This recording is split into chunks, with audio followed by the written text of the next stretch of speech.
দুপুর বন্ধুরা, আমার রান্না টান্না পুরো হয়ে গেছে। তোমাদের কাঁচা জিনিস দেখাতে পারিনি, তখন আমি ভিডিও করিনি। রান্না করে তাই ভিডিও করছি। এরকম আমার ভাতটা এখানে বেড়ে নিয়েছি। এখানে আছে আমের টক, এখানে আছে বোয়াল মাছের ঝাল টাইপের করেছি, আর এখানে আছে ছেঁচি শাক, আর এই যে হাঁড়িতে রান্না করেছি। আজকে রবিবার মাংস হয়, দেখি ছেলে রাত্রিবেলা হয়তো নিয়ে আসবে মাংস। এখন এই মাছ ছিল, মাছ করেছি। আর ছেলে তো আস্তে আস্তে বিকেল হয় না, সন্ধ্যা হয়।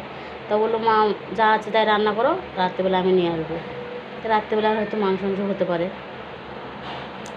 আর খিদেও পেয়েছে বন্ধুরা, খেয়ে নিই। ছেলে তো আসবে না, আমার একাই খেতে হবে। তা টাইম মতন আমি খেয়ে নিই। এমন মানে টাইম ছাড়া না খেলে খিদে হয় না। 1:30-2টোর মধ্যে খেয়ে অভ্যেস, 1:30 বাজে। তা খেয়ে নিই এখন।